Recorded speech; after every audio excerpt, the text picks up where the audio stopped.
We are currently living through what many biologists consider to be the sixth mass extinction that the world has ever seen. What's the scariest theory known to man? I'm so excited to see you again, viewer. Thanks for coming to another storytime.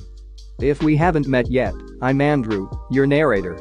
I don't want to miss any more story times with you. So be sure to like the video, subscribe, and ring the bell button. Or else I'll steal your anime waifu body pillow. Enough messing around, let's get into the stories. The statistical probability that not everyone who reads this thread will still be alive by Christmas. Edit. Cody has gone, but hope you are all still out there. The infinite Hitler's theory states that there is always an infinite number of Hitlers hiding right outside of your field of vision. Rocco's basilisk. A superintelligent AI will determine how to retroactively punish those who did not help it come into existence. A supercomputer in the future will kill you today for not helping it 10 years from now. Eternal hell. It's literally the worst thing any human can imagine, that by being a bad person, you will be condemned to torture for an infinite amount of time. You might be able to reason that it's justifiable to be tortured for as long as you lived, or some algorithm related to such, but eternity is overkill for the sins committed during an unimaginably minute sliver of time. Let's say we have an anthill in the middle of the forest. And right next to the anthill, they're building a 10-lane superhighway. And the question is, would the ants be able to understand what a 10-lane superhighway is? Would the ants be able to understand the technology and the intentions of the beings building the highway next to them? So it's not that we can't pick up the signals from Planet X using our technology, it's that we can't even comprehend what the beings from Planet X are or what they're trying to do. It's so beyond us that even if they really wanted to enlighten us, it would be like trying to teach ants about the internet. I forget the name of the argument, but it goes as follows: assumptions. The brain is the origin of all consciousness. The brain operates on electrical impulses. External stimuli can affect the way the brain operates. Any external stimuli to the brain can be simulated to a degree that the brain cannot distinguish these simulated stimuli from natural stimuli. The point? You could be a brain in a jar, being fed false impulses for your entire life by an external source, or you, still a brain in a jar, could be hallucinating your entire life from lack of stimuli. As an astronomer, I feel like I always pop into these threads to clarify theories people saw on a documentary once. So here's one that freaks me out a little. That the universe is a false vacuum.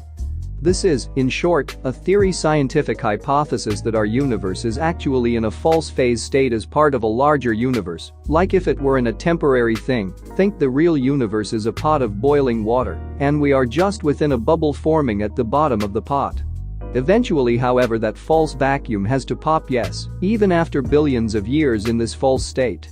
And we and everything we know in our visible universe will disappear in an instant with no warning whatsoever, and there's nothing you can do about it. Sweet dreams. The Great Filter. It's a theory about why the universe seems so filled with potential for life, and yet we haven't found it. It states that somewhere between pre-life and an advanced civilization capable of colonizing the stars, there's a great filter that stops them and ends life. This means humans fit into one of these three scenarios. A. We're rare, meaning we've already passed the Great Filter, unlike other civilizations on other planets. B.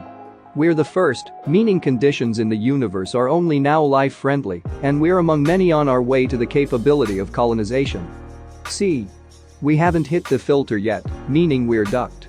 If this one is true, it means finding life or proof of life on Mars or Europa would be awful news, because it would almost certainly mean the filter is still ahead of us instead of behind us. A bit late, but here it is. You might never be alone. Imagine if there was a 2D person. If you stare at them a certain way, they can't see you. All you have to do is look from a top view and they won't know you're there, and they would never know. And living their life as 2D, they would never be able to comprehend how something could be looking down on them. Now imagine a 4D person. They could be looking at you from a 4-dimensional angle. An angle that you will never understand. They could be right beside you, but you wouldn't know, and you would never know. And just as we could interact with the 2D person, the 4D person could interact with us. But as long as they don't want us to, we could never interact with them, yet even know of them. Edit 2. A user gave me an idea to extend this. A being of a higher dimension could pull us into a separate 3D plane. You could be pulled into another world where nothing else exists. And they could just leave you there. Terror management theory.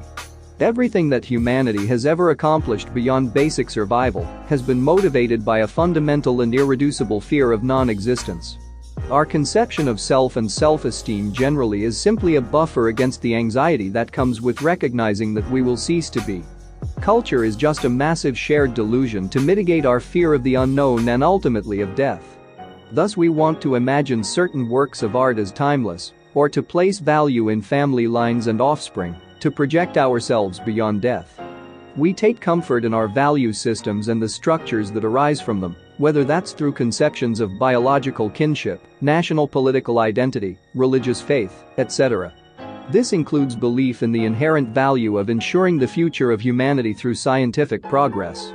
Indeed, much of modern Western life is devoted to the avoidance of death, the various euphemisms and stock phrases in mourning, the entire funeral home industry that serves to remove death from the ordinary course of life, from the home and onto the embalming table or into the crematorium. We build up the artifice to avoid the brutal reality.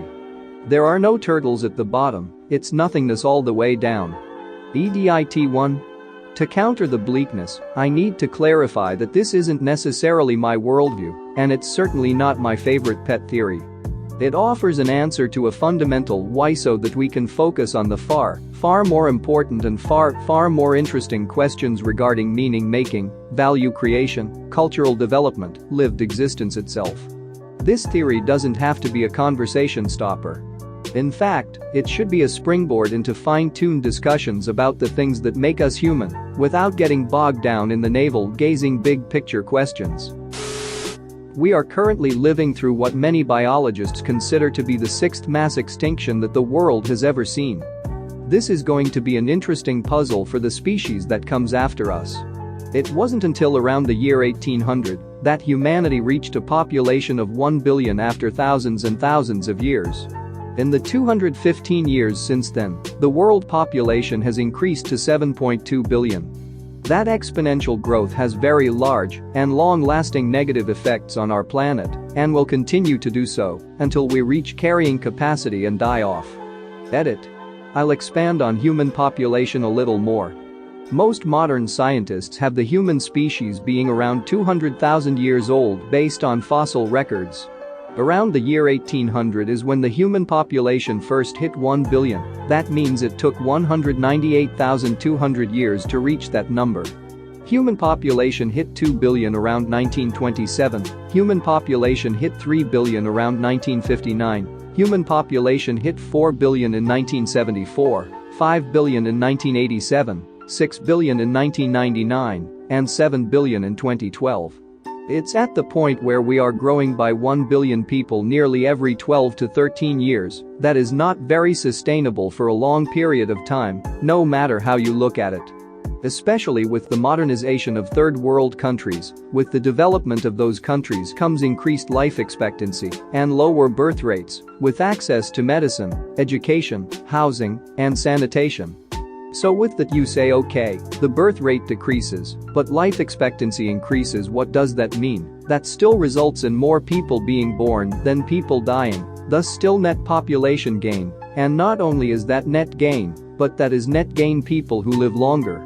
So that means 11 billion people, obviously not all 11 billion in reality, projected in 2100 will live longer and die less often, while still the population increases. I am definitely not an expert on population growth and resource usage by humans, but it definitely is not a good outlook overall. Then we get to the actual problem, limited resources on Earth. The population now alone overconsumes. What will happen when we have reached the 10 to 11 billion mark? We are slowly killing our own species and the species around us as we have to increase our consumption every year to account for our population growth and extended life expectancies. To put it simply, it takes Earth 18 months or so to produce the ecological services humanity uses in 1 year with 7.2 billion people. What will happen when the population reaches 11 billion? It's not a matter of if we run out of resources due to population and consumption, it's when. Like and subscribe for more funny, interesting, and scary r/ask Reddit videos.